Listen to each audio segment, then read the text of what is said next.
자, 신앙 고백합니다. 전능하신 하나님이시며 창조주이신 저희 아버지께 감사드립니다.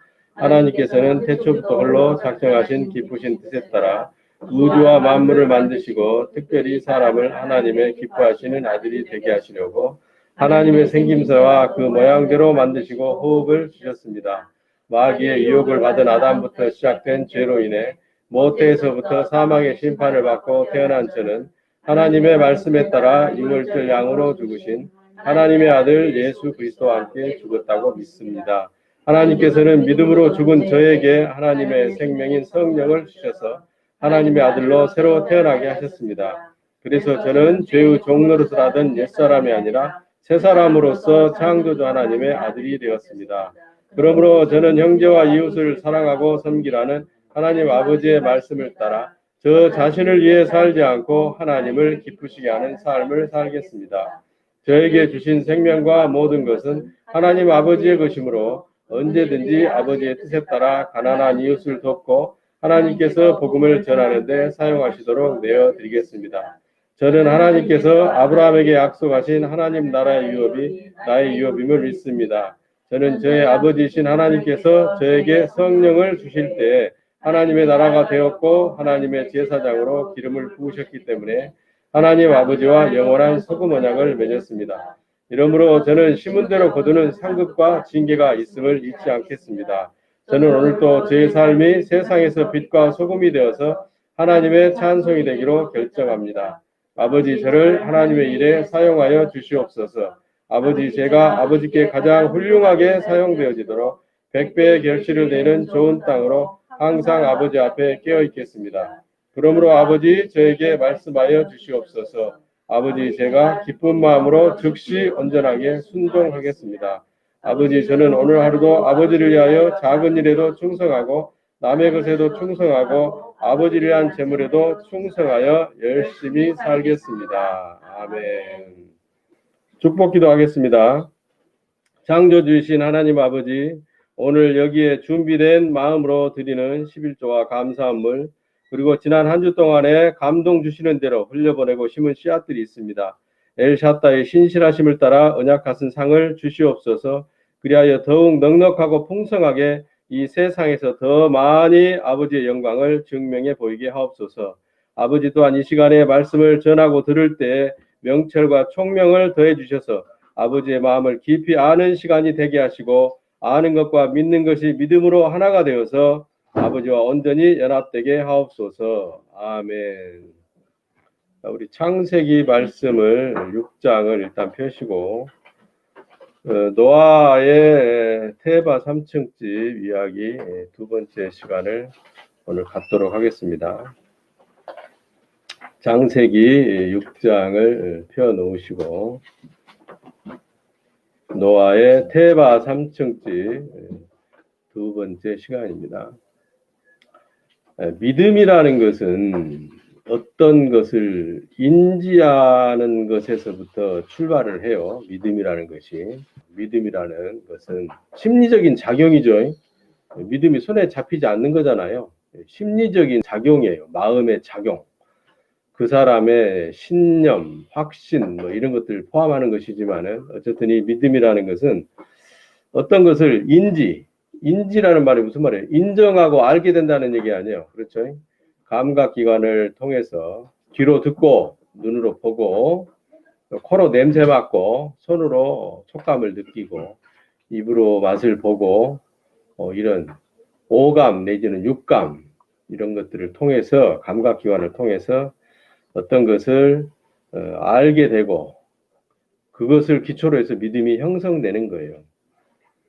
그러므로 그 어떤 것이 중요합니다. 알게 된 그 어떤 것, 감지된 어떤 것, 그것이 중요해요. 그것이 왜곡되어 있으면 그것에 의해서 형성되는 믿음 또한 왜곡될 수밖에 없는 것이죠. 그러니까 어떤 것을 정확히 아는 것이 중요하다. 정확히 알고 인지하는 것이 중요하다. 그 어떤 것이 왜곡되어 있거나 조작되어 있으면 그것을 믿음으로 형성하는 데 있어서 그 형성된 믿음 자체가 왜곡된 믿음이거나 조작된 믿음이 될 수 있다. 우리가 이제 몇 년 전부터 그전에는 우리가 몰랐던 가짜뉴스라는 한국말이 새로 만들어진 신조어처럼 영어로는 페이크 뉴스. 그래서 아주 조작된 정보들을 많이 흘려보내죠. 전파하고. 그래서 그것들을 통해서 전혀 사실이 아닌 어떤 신념 체계를 형성하게 되고 그것으로 말미암아 정말 엉뚱한 일을 하는 사람들이 많이 있어요. 아주 많은 거짓 정보들이 과장된 정보들이 흘러다니고 있는 것이 현실입니다. 여러분 교회도 마찬가지입니다.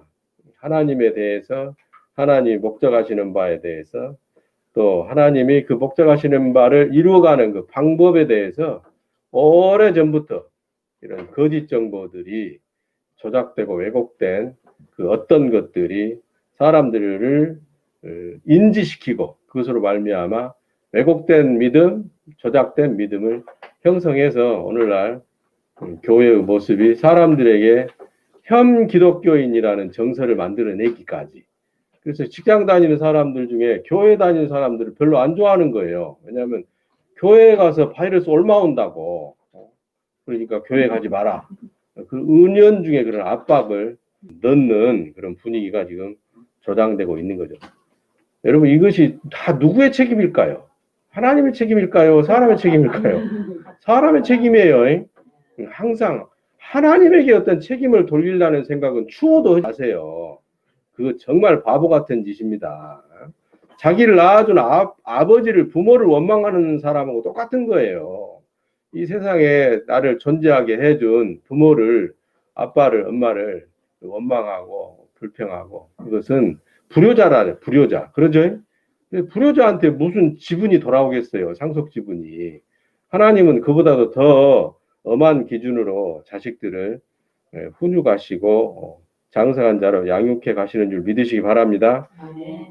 그래서 문제는 사람에게 있다. 더 나아가서 구체적으로 문제는 나한테 있는 것이지 또 더 세밀하게 문제는 내 생각에 있는 것이지 잘못된 관념과 생각에 있는 것이지 내 상처 때문에 그럴 수도 있고 트라우마 때문에 그럴 수도 있고 과거에 왜곡된 기억 때문에 그럴 수도 있고 잘못 교육받은 훈육받은 그 결과일 수도 있고 그러지 창조주 하나님에게 있는 것은 아니다. 하나님은 지극히 선하신 분이다고 얘기하잖아요. 그죠? 거기에 문제가 생기면 하나님을 신뢰하는데 오류가 생긴다니까요. 오작동이 일어나, 오작동. 자기 삶에 오류가 자꾸 발생을 해. 에러가 생긴다고. 에러가 생겨요, 에러가. 그래서 에러는 뭐예요? 원래 설정했던 대로 퍼포먼스, 수행되지 않아서 결과가 제대로 나오지 않는 것을 보고 에러라고 그래, 에러. 컴퓨터 전공하시는 분들은 그런 용어를 쓰잖아요. 그래서 어브노르말적인 리절트를 가져온다. 그렇게 얘기를 해요. 어브노르말이 뭐야? 비정상적인. 노멀이 뭐예요? 노멀이 정상적인 뜻이다잖아요. I am normal man. 나 정상적인 사람이야. 그런 얘기를 하잖아.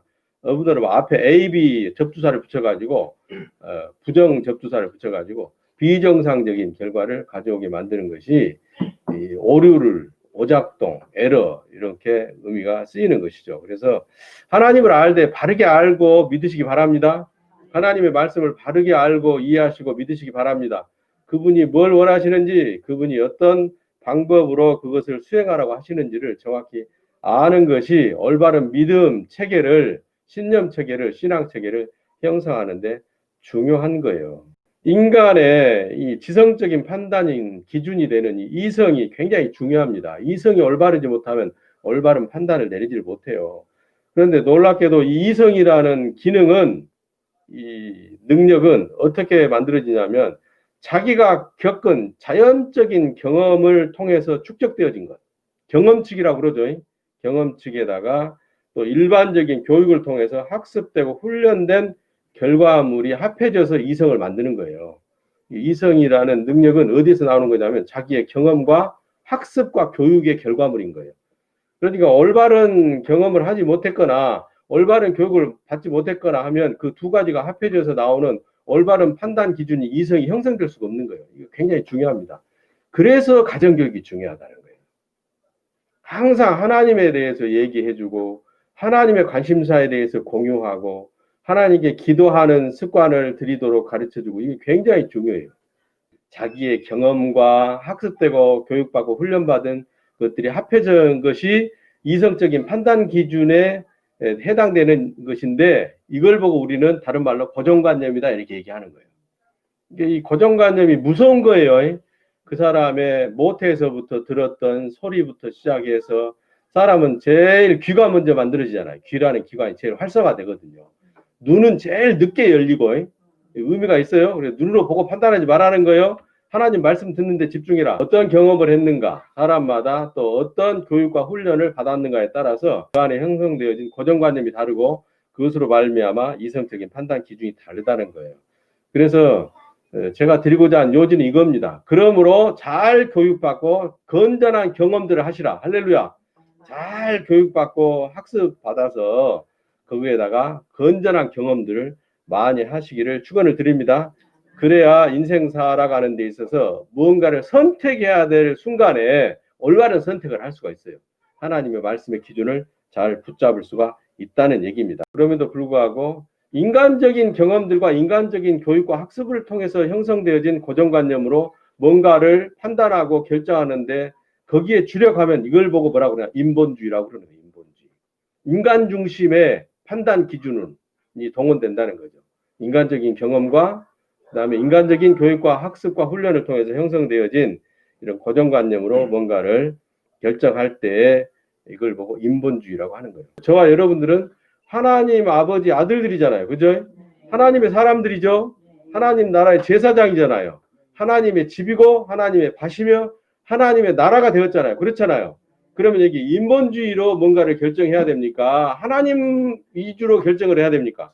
하나님 위주로 결정을 해야 되는 거예요. 그래서 만사를 판단하는 기준을 하나님의 관점으로 하고자 하는 사람을 보고, 그 사람이 창조주 하나님의 질서 속에서 살고자 하는 사람이라고 하는 것이고, 그런 사람을 보고 하나님의 사람이다 이렇게 얘기하는 거예요. 창조주 하나님의 질서 속에서 살고자 하는 사람들.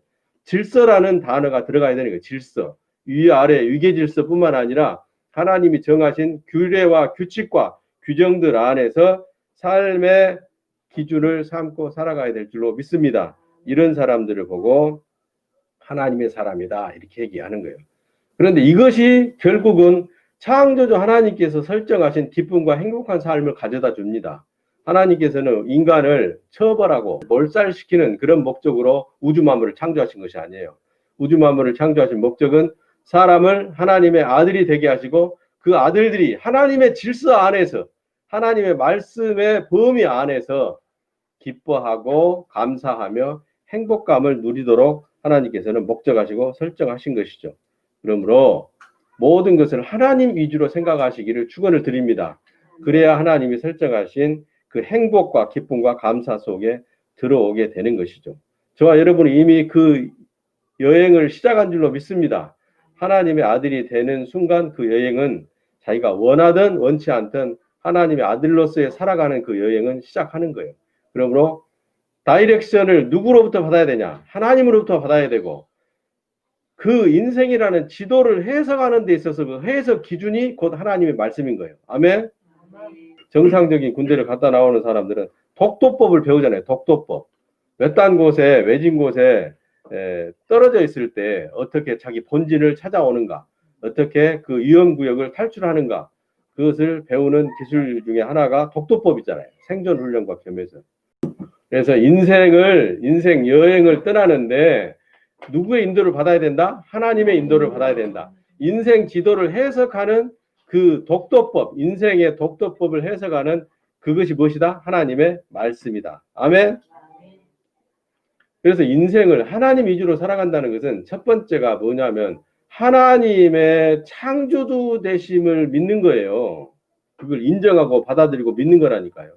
이 컨텐츠가 하나님의 창조주 되심을 인정하고 받아들이는, 믿는 이 컨텐츠가 잘못돼 가지고 있으면 그냥 얼굴만 비추는 것이고 눈도장만 찍고 다니는 거예요.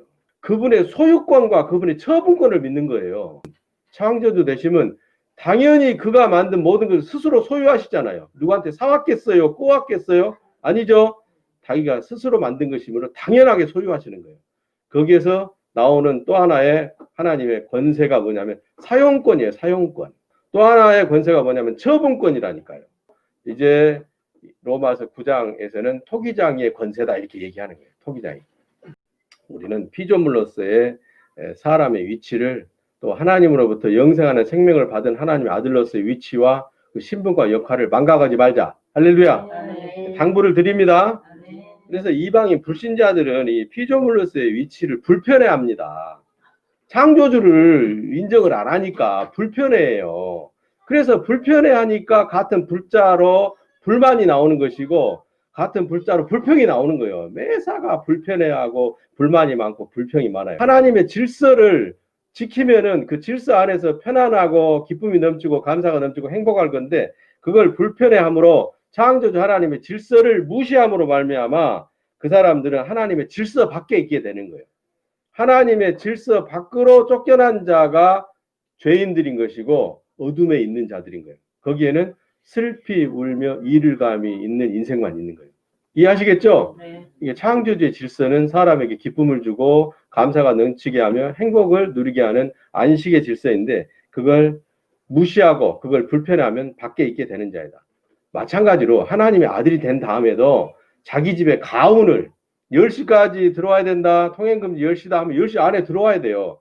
10시 넘어서 들어오면 손 들고 있잖아요. 그래서 하나님 아버지가 정하신 질서와 말씀 안에 아들이 머물러 있을 때에도 그 안식이 유지된다. 할렐루야. 이 안식, 평강, 샬롬이 유지된다는 것을 잘 알아야 될 줄로 믿습니다.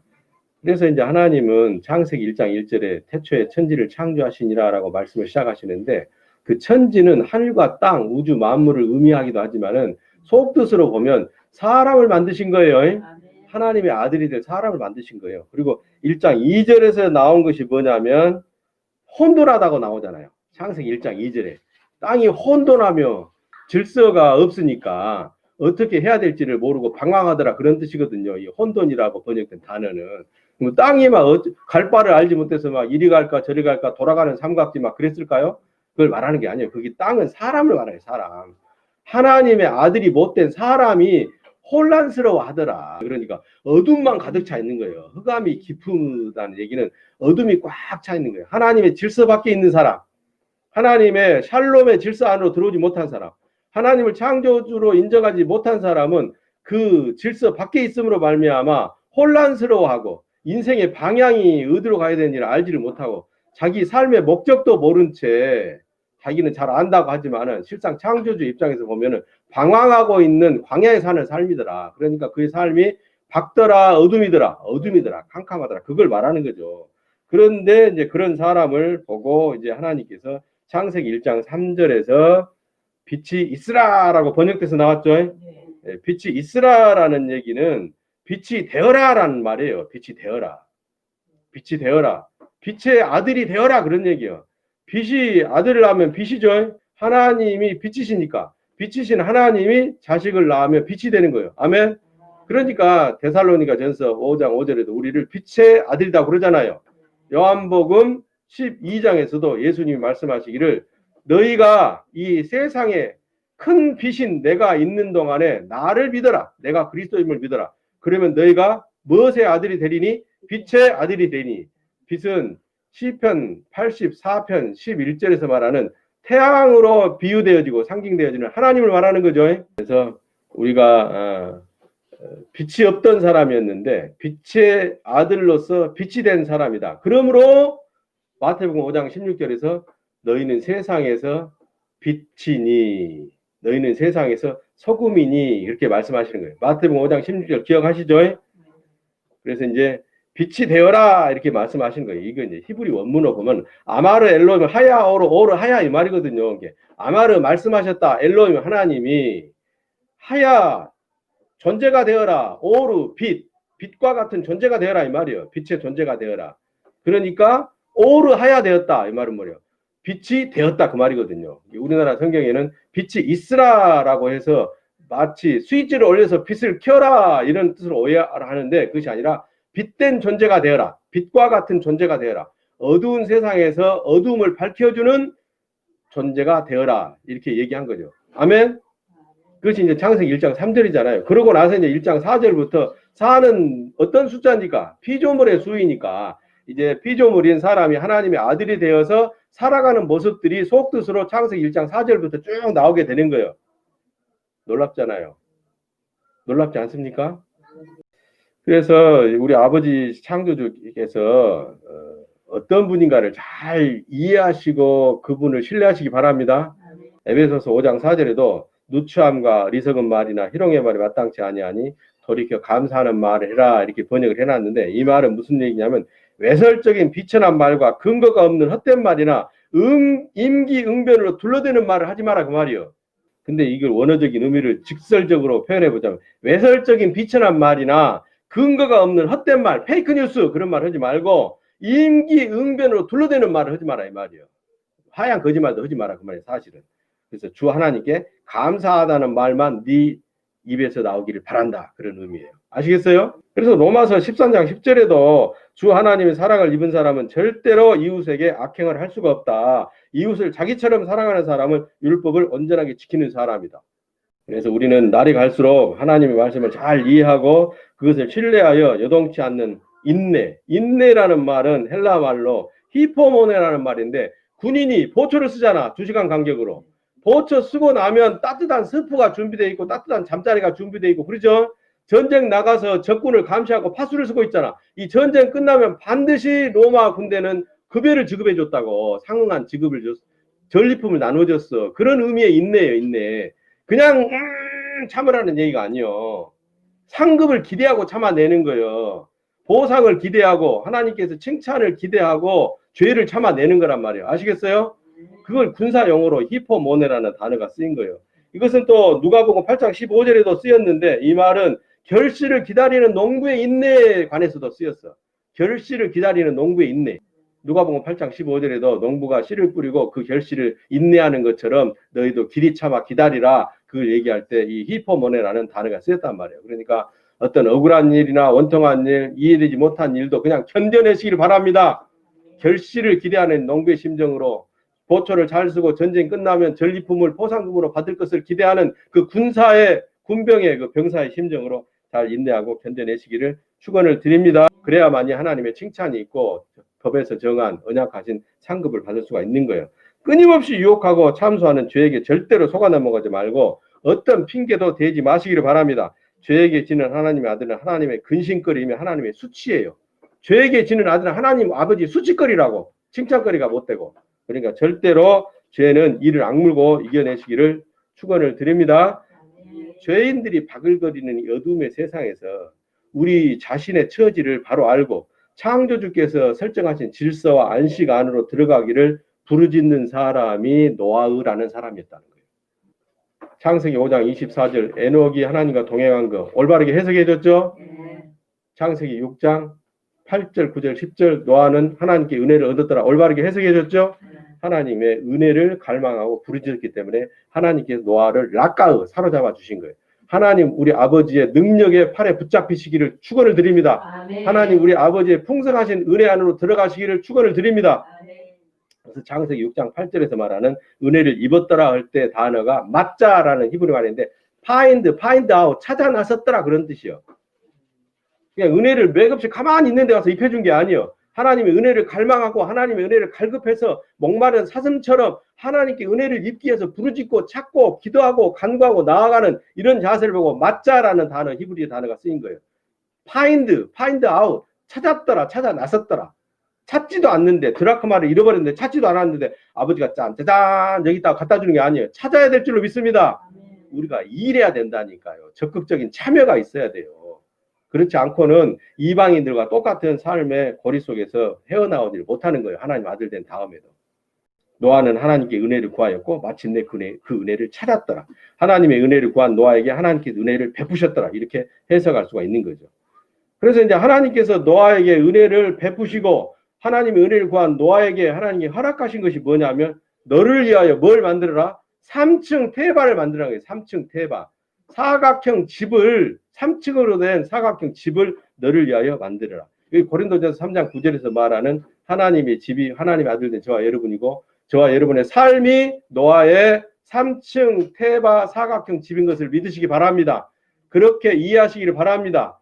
그렇게 해야만이 하나님의 말씀이 묶인 것이 없이 다 풀어질 줄로 믿습니다. 그래서 테레핀으로 만든 태바 상자. 오늘은 이제 사각형 태바 3층 집의 재료는 무엇인가, 그 구조는 무엇인가를 배우려고 합니다. 재료가 뭐예요? 잣나무예요. 잣나무. 백향목. 잣나무 종류예요. 백향목 종류. 흰 백자입니다. 흰 백자. 나무 목변에 흰 백자를 써. 백향 먹을 때 백자가. 향자가 향기 향자입니다. 향기가 나요. 우리 침엽수에서 보통 향기가 나죠. 소나무 향기 나고 잣나무 향기 나고 또 편백나무 같은 향기가 나잖아요. 그렇죠? 향기가 나. 그래서 이 잣나무는 하나님의 성전을 지을 때, 하나님의 집을 지을 때 열왕기 상에서 레바논에서 가져온 백향목 나무로 솔로몬이 성전을 지어요. 기초석은 뭘로 만들고? 돌로 깔아서 만들고. 그런데 이게 출애굽기에 가서 보면 하나님이 성막 그 번제단을 만들려고 할 때 돌로 만들어요? 안 만들어요? 안 만들죠? 잣나무로 만들어요? 안 만들어요? 안 만들죠? 가시나무와 흙으로 만들잖아. 이게 가시나무와 흙으로 만든다는 얘기는 구약은 제사만 드리고 용서를 받을 뿐이지 하나님의 생명을 받을 수 없는 시기라서 종으로서 백성으로서 연습만 하는 거예요. 이건 모형입니다. 히브리서 8장 5절에 가서 보면 성막과 번제단과 성막 안에 제사와 드리는 것과 제사장이 하는 모든 일들은 모형이고 그림자이다라고 말을 해. 히브리서 8장 5절 이하에 보면 그 말이 나와요. 하나님의 아들들의 삶에 관한 모형이고 그림자이다. 아멘. 그렇게 받아들여야 돼요. 역사적인 사실로도 받아들이지만은 그래야 구원과 상급에 관한 하나님의 말씀으로 우리 삶의 이성적인 판단 기준이 되는 거예요. 잣나무로 만듭니다. 잣나무라고 번역된다고 나왔는데 잣나무는 고페르 나무인데 이 나무는 테레핀 나무라고 얘기도 하기도 해요. 테레핀, 고페르 같은 나무를 지칭하는데 놀랍게도 이 고페르는 고린도후서 2장 14절에 보면 하나님의 집을 짓는 성전 재료로 쓰이는 나무들이었고 구약에는 안 쓰였다고 그랬죠. 구약에는 가시나무로 짓는다니까. 죄가 있는 옛사람이 예배드리고 제사 지내고 회개하고 그러는 거예요. 그러니까 번제단을 만들 때에도 석단으로 만들어라, 토단으로 만들어라, 다 의미가 있는 거예요. 여러분 이런 것들이 여러분의 풍성하신 은혜 안에서 막 알아져야 돼. 그러면 힘들어도 그런 것으로 말미암아 견뎌지게 돼. 다른 사람은 모르는 하나님 아버지의 비밀을 항상한 자로 자라가는 과정에서 알게 되면 그런 견뎌내는 시간들이 있으면 고난의 때도 훌쩍 넘어가고 마는 거예요. 말씀의 은혜로 넘어가는 거예요. 아이고 힘들다 하면 진짜 힘들어. 근데 하나님의 아들로서 이 고난스러운 인생을 훈련받으면서 견뎌내는 것도 말씀의 은혜가 그런 약이 될 줄로 믿습니다. 묘약이 되고 양약이 될 줄로 믿습니다. 이제 잣나무로 만드는데 하나님의 집을 짓는 것이죠. 그런데 밖에다가 뭘 칠해라? 역청을 칠해라. 역청은 코페르예요. 고페르가 아니라 코페르인데 대가집을 해야만 하는 죄를 말하는 거예요. 사망이 대가로 온다. 그걸 말하는 거예요. 사망으로 치러야 될 죄를 말하는 거예요. 창세기 11장, 창세기 14장에 가서 보면은 바벨탑 만들 때에도 흙으로 만들어요. 구운 벽돌로 만들라. 구운 벽돌은 심판받은 사람으로 만드는 거예요. 심판받아야 될 사람. 흙으로 만들어야 되는데. 그리고 거기다 뭘 바르는 거예요? 역청을 발라. 심판받을 죄로 만들어진 사람을 말하는 거예요. 그러니까 하나로 통일이 되지 못하고 아버지나 맏아들이나 동생들이 통일되지 못하고 언어가 흩어져 버린 거예요. 통일되지 못한 하늘의 생명과 땅의 죄들이 하나가 될 수 있어요, 없어요? 될 수가 없죠. 그러니까 두 가지 직무를 섞어서 배를 짜지 말고 밭에다 두 종자를 뿌리지 마라. 그 말을 말하는 거예요.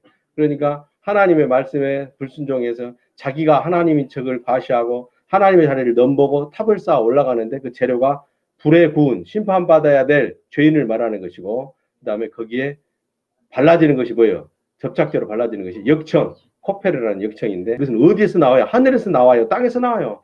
땅에서 나오는데 이 역청은 유전지대에서 나오는 원유를 말하는 거죠. 그러잖아요. 이것이 원재료가 뭐예요? 짐승의 사체잖아요. 짐승의 썩은 고기잖아. 그러니까 하늘 생명이요. 땅에 더러운 죄인의 죄를 말하는 거예요. 이해하시기 바랍니다. 그것으로 밖에가 칠해졌다. 그 말은 속사람은 성령으로 된 하나님의 아들이고 의인이고 칠이 숫자이지만은 겉에는 여전히 쫓겨나간 세상 임금이 사는 육신의 겉사람에게는 뭐가 있더라? 죄가 남아있더라. 그것이 노아의 태바 3층 집인 저와 여러분의 상태를 말하는 거예요. 그 아래 이제 뭐가 구조가 또 어떻게 되는 것이냐. 창세기 6장 15절에 보면 장이 300규빗, 광이 50규빗, 고가 30규빗. 오늘날 미터 계산법으로 얘기를 하자면 300규빗이면 135m밖에 안 돼요. 얼마나 큰 것 같아요? 얼마 안 큽니다. 그 다음에 넓이가 22.5m예요. 높이가 13.5m예요. 정확히 계산해보니까. 45cm 1규빗 잡아가지고. 근데 여기에서 중요한 것은 3이냐 5냐 3이냐 이것이 중요한 것이지 3과 3 사이에 뭐가 들어가? 5가 들어가잖아요. 하나님이 성령 주시는 숫자 안으로 뭐가 들어가야 돼? 죄인 5가 들어가야 돼. 그래야만이 노아의 3층 태바 집이 만들어지는 거예요. 그런 숫자적인 의미로 이해를 하면 좋겠어요. 이 구조를 이제 보면은 16절에 보면은 위에서부터 한 규빗에 창을 내고 이렇게 나오죠. 잘못됐어. 위에서부터가 아니요. 꼭대기에 한 규빗에 창을 내고 이렇게 만들어야 돼.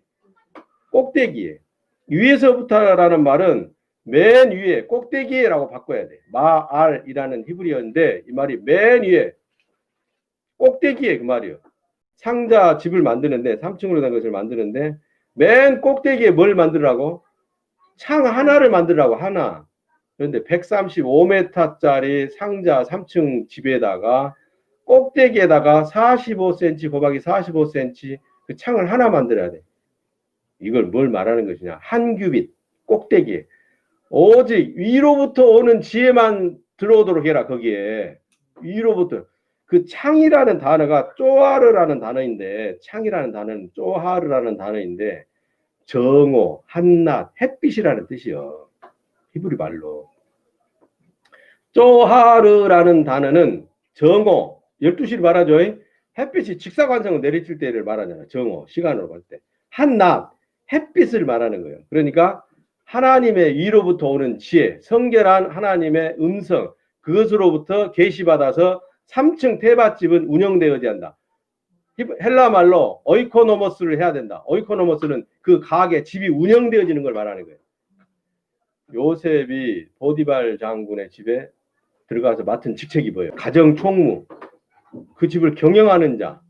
그걸 맡는, 그걸 말할 때 이 햇빛이 위로부터 오는 것만 받아들여야 된다.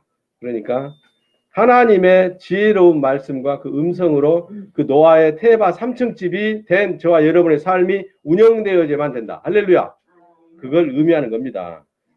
그 다음에 네고라는 말에 네고라는 말이 우리나라 말로 됐는데 이게 칼라라는 히브리 말인데 완성하다, 끝마치다, 이루어내다 이런 뜻이에요.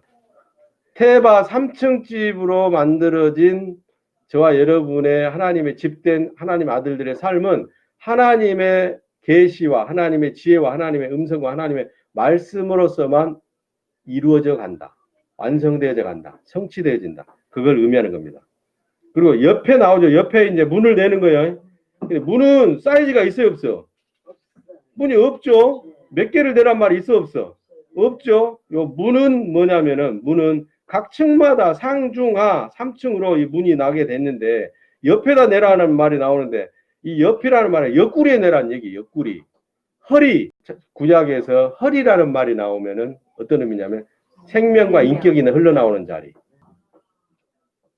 마태복음 3장에 보면은 광야에서 세례 주는 자 요한이 허리에다가 진리로 띠를 띠고 있어, 가죽띠를 띠고 있어. 가죽띠를 띠. 세례 요한은 누구를 예표하니까? 죄인을 예표하니까. 그 허리에서 인격이, 그 삶이, 생명이 뭐만 나오는 거예요? 죄만 나오는 거예요. 짐승 같은 이성 없는 죄만 나오는 거예요. 허리에다가 창을 내는 것이 아니라 무엇을 내라? 문을 내라. 창과 문의 차이점이 있죠. 창은 공기가 소통하고 햇빛이 들어오는 용도로잖아. 그죠? 창문으로 넘어가면은 도둑이죠. 그러잖아요. 근데 문은 사람이 들랑거리잖아. 사람이. 그래서 문은 양이 들어가면서 생명을 얻고 나가면서 생명을 얻고 요한복음 10장 얘기하잖아요. 그래서 이 문은 태바 3층 집이 된 저와 여러분 하나님의 아들들의 의로운 삶을 말하는 거예요. 드나드는 삶. 문을 드나들 때 물구나무 서가지고 팔로 들어간 사람이 어디가 있어? 묘기대행진 아니고는. 발로 들어가잖아. 발은 전부 다 뭘 말하는 거예요? 행실을 말하죠. 행실. 선한 행실을 의미하는 거예요. 아니 일반적인 그 교훈적이고 그런 설교는 다른 교회 목사들이 잘합니다. 유튜브 얼마나 말쟁이들이 많아요. 적당히 뻥도 쳐가면서. 그래서 우리 교회는 차별화된 게 뭐냐면 그런 역사적이고 교훈적인 설교는 다른 교회에서 들으라. 우리 교회는 그 이면에 감추어진 우리 아버지의 속마음을 가르쳐주는 교회다. 할렐루야. 그런 차별성이 있는 거예요. 그래서 오직 하나님의 말씀만이 등불이 되고 어둠의 세상에서도 빛을 잃지 않게 옆으로 난 문을 통해서 하나님의 선하심을 사람들에게 증명해 보여주고 심고 흘려보내고 거두고 그걸 말하는 것이다. 아멘. 창세기 35장 11절에도 왕들이 네 허리에서 나오리라 이런 말. 이 허리도 똑같은 단어가 쓰였어. 옆하고 다는 같은 단어예요. 그래서 허리는 그런 의미다. 인격이 드나드는 성도들의 삶, 하나님의 아들들의 선행의 삶을 말하는 것이다. 그래서 요한복음 10장 9절에도 예수 그리스도가 양들이 문으로 들어가면 꼴을 얻고 나가면 꼴을 얻고 그렇게 설명하고 있다. 창세기 이제 6장 18절 한번 봅시다. 창세기 6장 18절. 물론 이제 창세기 6장 17절에 말하는 생명의 기식 있는 육체는 짐승들을 이런 걸 말하는 게 아니에요. 사람을 말하는 거예요. 사람. 죄인들을 말하는 거예요. 문자적으로는 짐승들을 말하지만 속뜻으로는 사람을 말한다 그 말이에요. 죄인들을. 아시겠죠? 네. 땅에 있는 자가 다 죽었다라는 말이 나와. 이제 창세기 6장 17절에 땅에 있는 자는 내가 다 죽여버린다 그 말이거든요. 근데 여기에 땅에 있는 자가 에레츠예요. 에레츠. 땅에 있는 사람을 말하는 게 아니에요. 땅을 의미하는 에레츠를 말한다고. 그러면 하나님이 땅을 죽여버려요? 하나님이 땅을 죽여서 뭐하게? 땅은 땅에 사는 사람을 말하는 거예요. 사람을 말하는 거다. 짐승을 말하는 게 속뜻으로는 아니다. 그래서 창세기 6장 18절에 보면 너와는 내가 내 언약을 세우리니 이렇게 말하면서 너는 내 아들들 셋이죠. 노아의 아들 셋이잖아요. 함과 셈과 야벳 셋과 그 다음에 며느리 셋 손주는 없어요. 그 다음에 노아의 아내 노아 합해서 몇 명? 8명. 8은 속사람 4는 의인이고 겉사람 4는 죄가 남아있는 옛사람의 습성들이 남아있는 하나님의 아들들의 삶을 말한다겠죠. 그래서 테바는 하나님의 집이 되고 밭이 된 하나님의 나라가 된 하나님의 제사장인 저 여러분의 삶을 말한다. 삶을 말하는 것이다. 삶을 살 때 꼭대기에 나 있는 한 규빗짜리 조그마한 창으로 조그마해 보이지만은 하나님의 음성과 하나님의 말씀과 하나님의 계시로서만 지혜로서만 그 삶이 운영되어야 된다. 그걸 말하는 것이고 옆구리에 난 3층짜리 들락날락하는 우리들의 삶을 얘기하는 것이다. 선하고 의로운 삶을 얘기하는 것이다. 근데 솔로몬의 성전도 3층으로 지어졌고 그렇죠? 그 다음에 노아의 테바 집도 3층으로 지었고 상중하 3층으로 지었다. 이거 이제 3층으로 지었다는 얘기는 안에 계단이 있다는 얘기 없다는 얘기예요. 계단이 있다는 얘기 아니에요. 그렇죠? 층고 높이가 한 4.5m 돼. 실제로 문자적으로 의미로 보면 한 층의 높이가 4.5m. 그러면 공룡 티라노사우루스 실어 못 실어? 못 실어. 그러니까 문자적 역사적으로는 그렇다고 치고 속뜻으로는 그게 아니다 이 말이요. 하나님의 말씀의 관점에서 보려고 해야 된다 이 말이요. 어떻게 실었겠어? 그러면 기린 실을 때는 1층, 2층, 3층 구멍을 내가지고 거기에 모가지를 빼게 해서 실었을까? 티라노사우루스는 그럼 어디다 실었을 거예요? 말도 안 되는 거지. 그러니까 자꾸 문자적으로 역사적으로 사실적인 얘기만 하면 아이고 저 기독교인들은 아주 그냥 예수쟁이들은 입술에 침도 안 바르고 거짓말한다 이러는 거예요. 그래서 예수 치지 마라 그런 속담도 나오는 거예요. 거짓말하지 마라. 창세기 6장 19절부터 혈육 있는 모든 생물들 각기 암수 한 쌍씩 들어가죠. 그다음에 새가 종류대로 들어가죠. 육축이 종류대로 들어가죠. 땅에 기는 땅벌레들도 모든 것이 그 종류대로 각기 둘씩 들어가죠. 이것들은 뭘 말하는 것이냐?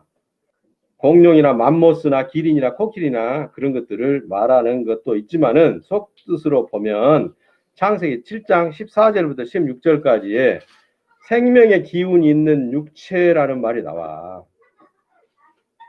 그리고 들짐승도 나오고 들어간 것들은 모든 것이 암수라 이런 말들이 나오는데 이런 모든 암수 한 쌍씩 들어가는 짐승들은 옛사람일 때 경험되어지고 교육받고 학습되어진 도덕과 양심과 지식과 이런 것들 다 말하는 거예요.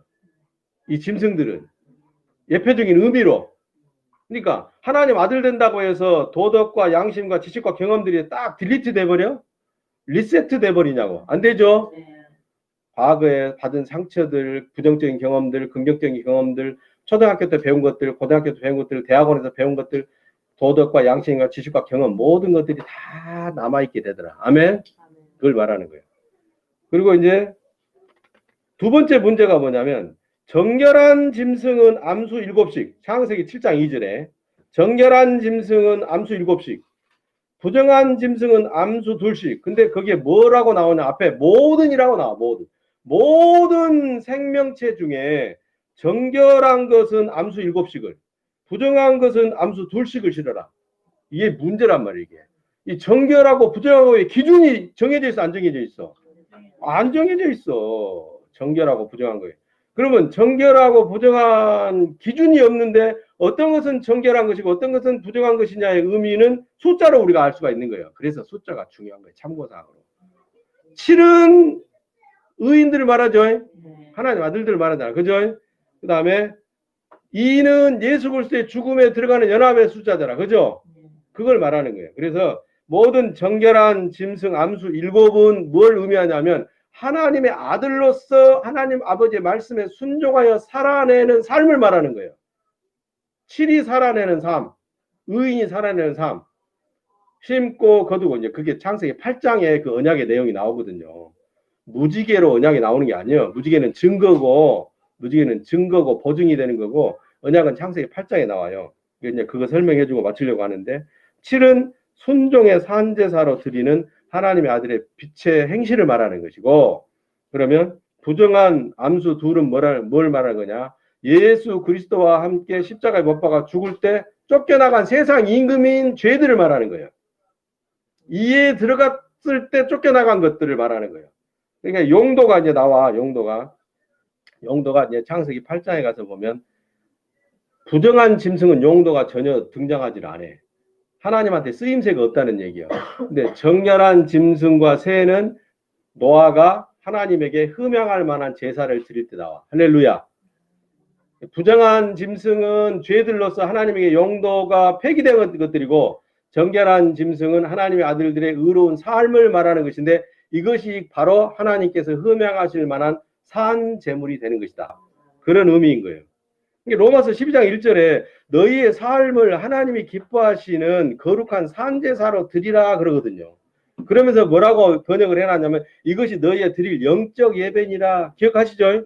로마서 12장 1절에. 그런데 영적 예배라는 말은 로기코스 라트레이리아라는 말로 아들들에게 합당한 봉사라는 뜻이에요. 예수 그리스도처럼 그 아들에게 합당한 행실로 자기 희생을 통해서 드리는 섬김과 헌신을 말하는 것이에요.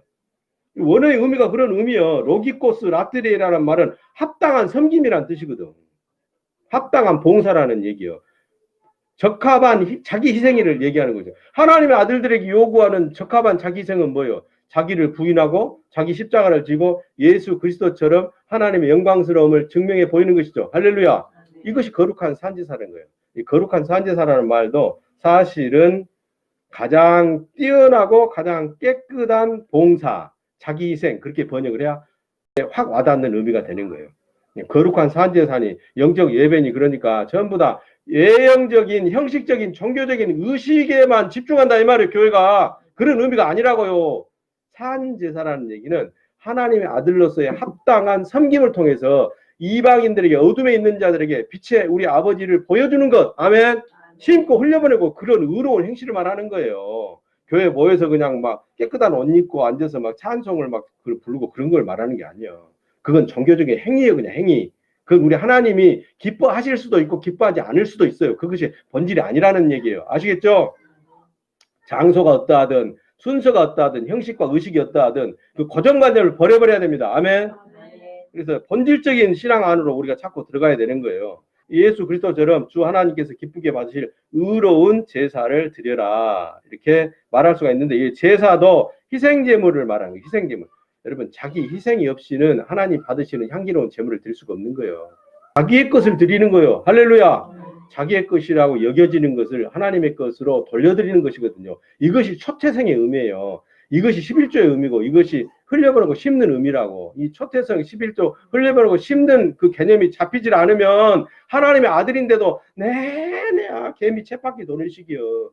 개미 쳇바퀴는 너무 힘들잖아요. 차라리 다람쥐 쳇바퀴가 더 낫지. 개미가 쳇바퀴를 돌아봤자 얼마나 돌겠어요. 부정한 것 암수 둘은 죄들을 말하는 거예요. 죄들을. 그래서 노아가 제사 드리는 창세기 8장 20절 가보세요. 노아가 제사 드리는 장면 하도록 하겠습니다. 노아가 제사 드리는 창세기 8장 20절부터 보면 20절 읽어보면 노아가 여호와를 위하여 단을 쌓고 모든 정결한 짐승 중에서와 모든 정결한 새 중에서 취하여 번제로 단을 드렸더니, 그러니까 번제로 단을 드리는 것은 하나님께 지금 희생 제물을 드리는 거죠. 자기 희생과 자기 헌신을 지금 하나님께 보여드리는 거잖아요. 그죠? 근데 여기 짐승이라는 말이 우리가 생각할 때는 애니멀로 생각이 쉬운데 not animal but cow요. 짐승이 아니라 소를 말한다. 짐승은 원래 묵묵하다, 말이 없다, 불평이 없다라는 단어에서 유래된 단어예요. 짐승이라고 번역된 단어가 원래 묵묵하다, 말이 없다, 불평이 없다, 이의를 제기하지 않다 그런 의미. 소가 훈련시켜가지고 쟁기질 하는데 이의를 제기 안 해. 사무엘상 6장에 보면은 베세메스로 가는 암소 나오죠. 암소 나오잖아요. 5장부터 이제 다곤 신당에 들어간 그 하나님 언약궤 6장에 보면 베세메스 태양의 집으로 가는 암소 얘기가 나오잖아요. 젖을 먹는 송아지가 딸렸는데도 불평 안 해. 불평 안 하고 온전히 태양의 집에 들어가니까 자기 몸조차도 제물로 바쳐버리고 끌고 왔던 수레가 장작으로 쓰이죠. 하나님의 아들의 희생적인 삶을 말하는 거예요. 하나님의 영광을 그냥 그걸 말하는 거예요. 거기에 해당되는 단어가 이 짐승으로 번역된 단어예요. 또 베세메스로 가는 하나님의 아들들을 말하는 거예요. 안장을 얻는 가축, 소를 의미합니다. 그것은 뭘 말하겠어? 순종의 제사로 자기 삶을 하나님의 빛을 위하여 이방인을 섬기는 의로운 행실을 말하겠죠. 구체적으로 심고 흘려보내는 그런 것들을 말하는 거예요. 근데 부정한 짐승은 나오질 않습니다. 그 뒤로 어디에 나오질 않아. 부정한 짐승의 용도는. 하나님 관심이 없는 거예요. 하나님 관심이 없다는 얘기는 하나님께서 그것을 하지 말라는 것이거든. 보지도 않겠다는 의미거든. 팔이 된 하나님의 아들들은 의인이므로 죄인일 때 그 삶이 전체적으로 저주받았던 일은 다시는 없을 것이다 라고 21절에 말하는 거예요. 21절 한번 읽어봐요. 창세기 8장 21절. 여호와께서 그 향기를 흠양하시고 그 중심에 이르시되 내가 다시는 사람으로 인하여 땅을 저주하지 아니하리니 사람의 마음에 계획하는 바가 어려서부터 악함이라. 내가 전에 행한 같이 모든 생물을 멸하지 아니하리라. 그러니까 사람 때문에 이제 인류가 멸망돼 버렸어. 그렇죠? 신인류인 세 사람인 노아의 가족들 8명만 있어. 그죠? 그러면 이 사람들은 영생을 얻은 자들이잖아. 의인이죠. 3층 집이 지어진 자들이죠. 계시의 창이 열려 있죠. 하나님 말씀의 창, 호흡의 창이 열려 있잖아. 그죠?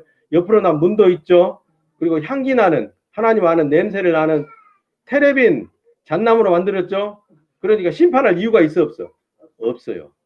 그러니까 땅은 삶이라고 얘기했잖아. 밭이라고 얘기했잖아. 그렇죠? 그러니까 다시는 사망이 있지 않게 되는 요한계시록 21장 4절을 얘기하는 거예요. 다시 사망이 없게 되고 다시 사망의 심판을 받지 않게 되고 애통하는 것이나 고가는 것이나 아픈 것이나 그 삶이 저주받은 삶이 되질 않으면 처음 것들이 다 지나갔기 때문에 죄인인 옛사람이 죽어버렸기 때문에 너희는 다시는 너희 삶이 곤고하거나 괴롭지 않을 것이다. 할렐루야. 아멘. 단 조건이 뭐예요? 순종할 때 그렇게 되리라. 아멘.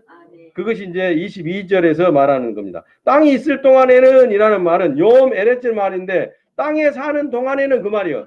육신이 있는 동안에는 그 말이요. 하나님의 아들임에도 불구하고 육신이 있는 동안에는 사망은 벗어났으나 영생은 얻었으나 심음과 수확이 있고 주위에 떠는 것과 넉넉하고 따뜻함이 있을 것이며 실과를 따는 여름이 있을 것이고 거둘 것이 없는 겨울이 있을 것이고 대낮과 같은 밝은 날들이 있을 것이고 어두운 밤이 반복될 것이다. 이건 뭘 말해? 순종하는 자녀들에게 주시는 상급이 넘쳐나기도 하고 불순종할 때는 하나님께서 훈육하시는 징계를 받기도 하게 될 것이다. 할렐루야. 그걸 말하는 거예요. 춘, 하, 추, 동 이 4계절이 계속 있을 것이다. 그런 의미이기도 하지만 하나님의 말씀의 관점에서 속뜻으로 볼 때는 하나님의 아들의 삶이 나선형 모양으로 하층에서 중층으로 올라가고 중층에서 상층으로 올라가는 그리스도의 장성한 분량까지 이르러가는 자람과 성숙함이 계속될 것이다. 아멘. 그걸 의미하는 것입니다. 다음 주에는 돌아오지 않는 까마귀와 돌아온 비둘기가 뭘 의미하느며 7색깔 무지개라고 알고 있는 그것이 뭘 의미하는지를 같이 배우도록 하겠습니다.